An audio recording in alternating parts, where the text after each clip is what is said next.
Amrit noni pain oil, ನೋವಿಗೆ ವಿರಾಮ, ದೇಹಕ್ಕೆ ಆರಾಮ. ಬೆಂಗಳೂರು ಪ್ರಕರಣದ ಬಗ್ಗೆ ಅಲ್ಲೂ ಹಗುರವಾದ ಮಾತಾಡಿದ್ರು.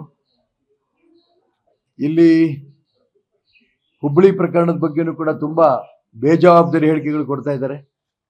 ಚನ್ನಗಿರಿ ಪ್ರಕರಣದ ಬಗ್ಗೆನೂ ಕೂಡ ಅದನ್ನ ಮುಚ್ಚಾಕಂತ ಪ್ರಯತ್ನ ನಡೆಸ್ತಾ ಇದ್ದಾರೆ. ಇವರಿಗೆ ಹಿಂದೂ ಸಮಾಜದಲ್ಲಿ ಯಾರು ಸಾಯ್ಲಿ, ಯಾರ ಮೇಲೆ ಚಾಕು ಹಾಕ್ಲಿ, ಅದ್ರ ಬಗ್ಗೆ ಗಮನ ಕೊಡಂತ ವ್ಯವಸ್ಥೆ ರಾಜ್ಯ ಸರ್ಕಾರದ, ಕಾಂಗ್ರೆಸ್ ಸರ್ಕಾರದ ವಿರುದ್ಧ ಇದೆ. ಇವರೊಂದು ರೀತಿ ಹಿಂದೂ ವಿರೋಧಿ ಸರ್ಕಾರ ಆಗೋಗಿದೆ. ನಾನು ಅದಕ್ಕೋಸ್ಕರ ಹೇಳಿದೆ, ಹಿಂದೂ ವಿರೋಧಿ ಸರ್ಕಾರ ಇದೇ ರೀತಿ ಮುಂದುವರೆದ್ರೆ ಬಹಳ ದಿನ ಈ ಸರ್ಕಾರ ಇರಲ್ಲ. ಈ ಎಚ್ಚರಿಕೆಯನ್ನು ಕೊಡಕ್ಕೆ ಇಷ್ಟಪಡ್ತೇನೆ. ನಾವು ಸಲಹಿದ ಕೈಗಳು ನಮ್ಮ ನೋವಿಗೆ ಸ್ಪಂದಿಸಿದಾಗ ಆಗುವ ಸಂತೋಷ. ಅಮೃತ್ ನೋನಿ ಪೇನ್ ಆಯಿಲ್, ನೋವಿಗೆ ವಿರಾಮ, ದೇಹಕ್ಕೆ ಆರಾಮ.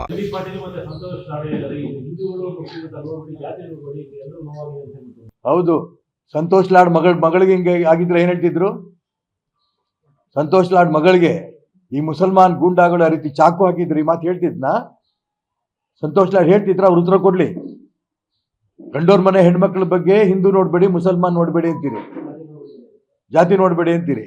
ನಿಮ್ಮನೆ ಮಗಳಿಗೆ ಹಿಂಗಾಗಿದ್ದಿದ್ರೆ? ನಾನು ಅದಕ್ಕೋಸ್ಕರ ಹೇಳ್ತೀನಿ, ಸರ್ಕಾರ ಹಿಂದೂಗಳು ಬೇರೆ ಮುಸಲ್ಮಾನರು ಬೇರೆ ಏನಂತ ಒಂದ್ ಕಣ್ಣಿ ಸುಣ್ಣ ಒಂದ್ ಕಣ್ಣಿ ಬೆಣ್ಣೆ ಹಾಕಂತ ವ್ಯವಸ್ಥೆ ಮಾಡ್ತಿರೋದಕ್ಕೋಸ್ಕರ ಆ ಮುಸಲ್ಮಾನ್ ಗೂಂಡಾಗಳು ಇಷ್ಟೊಂದು ಬಲ್ತಿರೋದು. ಇದಕ್ಕೆ ಹಿಂದೂ ಸಮಾಜ ಉತ್ತರ ಕೊಡಕ್ ಬರುತ್ತೆ ಶಾಂತಿಯಿಂದ. ಶಾಂತಿಯನ್ನ ನಮ್ದು ದೌರ್ಬಲ್ಯ ಅಂತ ಅನ್ಕೋಬೇಡಿ. ಇದನ್ನ ನಾನು ಸಂಬಂಧಪಟ್ಟ ಮಂತ್ರಿಗಳಿಗೆ, ಸಂಬಂಧಪಟ್ಟ ಮುಖ್ಯಮಂತ್ರಿಗಳಿಗೆ ನಾನು ಹೇಳಕ್ ಇಷ್ಟಪಡ್ತೇನೆ.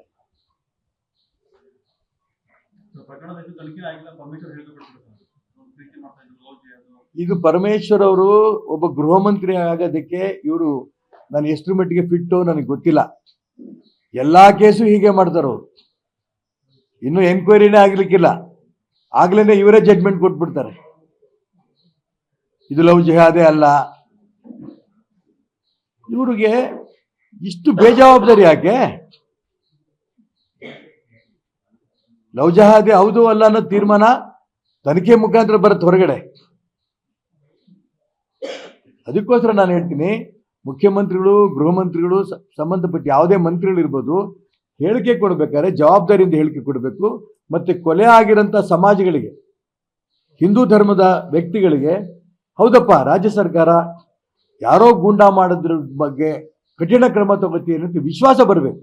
ಆ ದಿಕ್ಕಲ್ಲಿ ಸರ್ಕಾರ ತನ್ನ ಗಮನ ಹರಿಸ್ಬೇಕು. ಈ ಬೃಹತ್ ಮೆರವಣಿಗೆ ನಾವೇನ್ ಮಾಡಕ್ ಹೊರಟಿದೀವಿ, ಇದು ಹಿಂದೂ ಸಮಾಜ ಜಾಗೃತಿ ಆಗಿದೆ. ಈ ಸಮಾಜವನ್ನ ಈ ರೀತಿ ಮುಟ್ತಾ ಇದ್ರೆ ಹುಷಾರನಂತ ಎಚ್ಚರಿಕೆ ಕೊಡಂತ ಒಂದು ನಾಳೆ ಮೆರವಣಿಗೆ ನಾವು ಮಾಡ್ತಾ ಇದ್ದೇವೆ.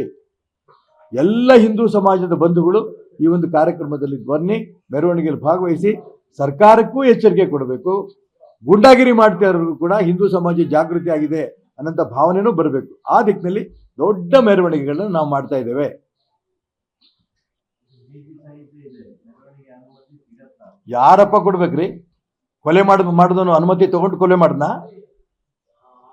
ಕೊಲೆ ಮಾಡ್ದನಲ್ಲ, ಆ ಹುಬ್ಳಿ ಕಾಲೇಜ್ ಒಳಗೆ ನುಗ್ಗು ಮಾಡ್ದನಲ್ಲ, ಯಾರ ಅನುಮತಿ ತಗೊಂಡು ನೀತಿ ಸಂಹಿತೆ ಇದ್ರು ಮಾಡ್ದವನು? ನಾವು ಮೆರವಣಿಗೆ ಮಾಡ್ತೀವಿ, ನಮ್ಮನ್ನ ಅರೆಸ್ಟ್ ಮಾಡ್ಲಿ, ನೋಡೋಣ ಎಷ್ಟು ಜನಕ್ಕೆ ಅರೆಸ್ಟ್ ಮಾಡ್ತಾರೋ ಮಾಡ್ಲಿ. ಹಿಂದೂಗಳ ಪರವಾಗಿ ರಕ್ಷಣೆ ಕೊಡಕ್ ಆಗ್ಲಿಲ್ಲ ಅಂತಂದ್ರೆ ನಾವ್ಯಾಕ್ರಿ ಬದುಕಿರ್ಬೇಕು?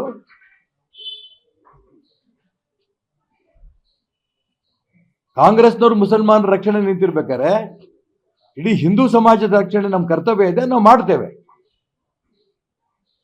ಮಾಡ್ಲಿ, ಎಷ್ಟು ಜನಕ್ಕೆ ಅರೆಸ್ಟ್ ಮಾಡ್ತಾರೋ, ಎಷ್ಟು ಜನ ಜೈಲಿಗೆ ಕಳಿಸ್ತಾರೋ ಕಳಿಸ್ಲಿ ನೋಡೋಣ.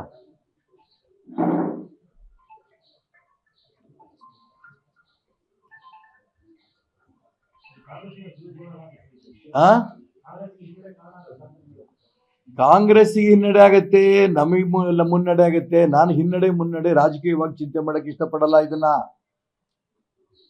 ಮನೆ ಮಗಳನ್ನೊಬ್ಬಳು ಕಳ್ಕೊಂಡಿದ್ದಾವೆ ಅಂತ ದುಃಖದಲ್ಲಿದ್ದೇವೆ. ದುಃಖದ ಸಂದರ್ಭದಲ್ಲಿ ರಾಜಕಾರಣ ಮಾಡೋನು ಅಯೋಗ್ಯ. ಆದ್ರೆ ಕಾಂಗ್ರೆಸ್ನವರು ರಾಜಕಾರಣ ಮಾಡ್ತಿದಾರಲ್ಲ, ಇದು ಲವ್ ಜಿಹಾದೆ ಅಲ್ಲ, ಇದು ವೈಯಕ್ತಿಕ. ಮುಖ್ಯಮಂತ್ರಿಗಳ ಹೇಳಿಕೆ, ಗೃಹ ಮಂತ್ರಿಗಳ ಹೇಳಿಕೆ, ಇದನ್ನ ರಾಜಕೀಯವಾಗಿ ಕಾಂಗ್ರೆಸ್ನವ್ರು ಯೋಚನೆ ಮಾಡ್ತಿರೋಣ. ಹಿಂದೂ ಸಮಾಜ ಇದನ್ನ ರಾಜಕೀಯ ಯೋಚನೆ ಮಾಡಲ್ಲ. ಹಿಂದೂ ಸಮಾಜದ ರಕ್ಷಣೆ ನಾವಿರೋದು. ಹಿಂದೂ ಸಮಾಜಕ್ಕೆ ಧೈರ್ಯ ತುಂಬೋದಕ್ಕೋಸ್ಕರ ನಾವು ಮಾಡ್ತಿರೋಂಥ ಕೆಲಸ ಇದು. ಇದಕ್ಕೆ ಎಲ್ಲರೂ ಬನ್ನಿ ಅಂತ ಹೇಳ್ಕೊಂಡು ನಾವು ಅವ್ರಿಗೆಲ್ಲರೂ ಪ್ರಾರ್ಥನೆ ಮಾಡ್ತಾ ಇದ್ದೀವಿ. ಅಲ್ಲಿ ಒಬ್ಬ ಹಿಂದೂ ಕಾರ್ಯಕರ್ತನಿಗೆ ಕಾರ್ ಆಕ್ಸಿಡೆಂಟ್ ಮಾಡಿ ಉದ್ದೇಶಪೂರ್ವಕ ಕೊಲೆ ಮಾಡಿದ್ದಾರೆ.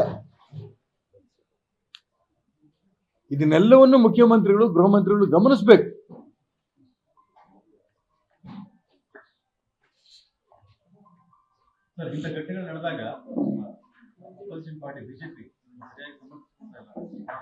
ನಾನು ಅದಕ್ಕೋಸ್ಕರ ಇಲ್ಲಿ ರಾಜಕಾರಣ ತರಕ್ಕೆ ಇಷ್ಟಪಡಲ್ಲ.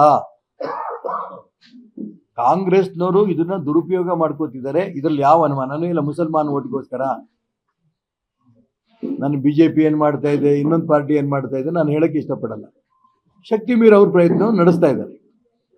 ಆದ್ರೆ ಒಂದು ಸರ್ಕಾರ ತನ್ನ ಕರ್ತವ್ಯ ಮಾಡ್ತಾ ಇರೋದ್ರಲ್ಲಿ ವಿಫಲವಾಗಿದ್ದಿಲ್ಲ ಅಂತ ಇದು ನನಗೆ ತುಂಬಾ ನೋವು. ಬನ್ನಿ, ನಾವಲ್ಲಿಂದ ಮೆರವಣಿಗೆ ಹೊರಟು ಶಾಂತಿಯುತ ಹೋಗ್ತೇವೆ. ಇದನ್ನಾಗಲೇ ನಾನು ಜಿಲ್ಲಾ ರಕ್ಷಣಾಧಿಕಾರಿಗಳಿಗೂ ತಿಳಿಸಿದ್ದೇನೆ.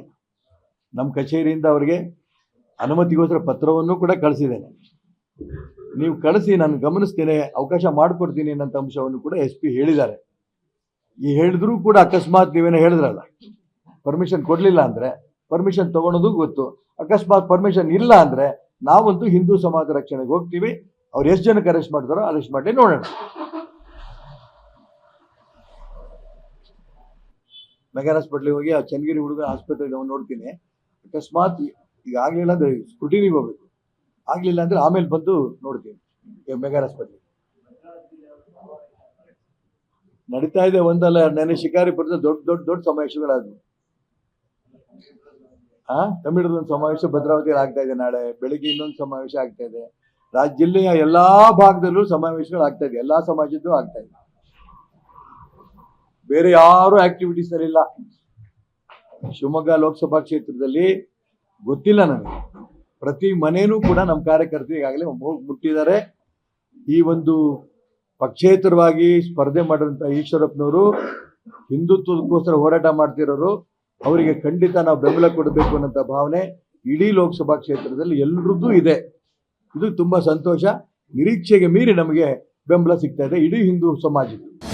ಅನುಕ್ಷಣದ ಸುದ್ದಿಗಳಿಗಾಗಿ ವಿಸ್ತಾರ ನ್ಯೂಸ್ ಯೂಟ್ಯೂಬ್ ಚಾನೆಲ್ ಸಬ್ಸ್ಕ್ರೈಬ್ ಮಾಡಿ. ಹೊಸ ಸುದ್ದಿಗಳ ನೋಟಿಫಿಕೇಶನ್ಗಾಗಿ ಬೆಲ್ ಐಕಾನ್ ಕ್ಲಿಕ್ ಮಾಡಿ. ಲೇಟೆಸ್ಟ್ ಅಪ್ಡೇಟ್ಸ್ಗಾಗಿ www.vistaranews.com ವೆಬ್ಸೈಟ್ಗೆ ವಿಸಿಟ್ ಮಾಡಿ. ಅಂಗೈಯಲ್ಲೇ ಜಗತ್ತಿನ ಸುದ್ದಿ ತಿಳಿಯಲು ವಿಸ್ತಾರ ನ್ಯೂಸ್ ಕನ್ನಡ ಆಪ್ ಡೌನ್ಲೋಡ್ ಮಾಡಿ.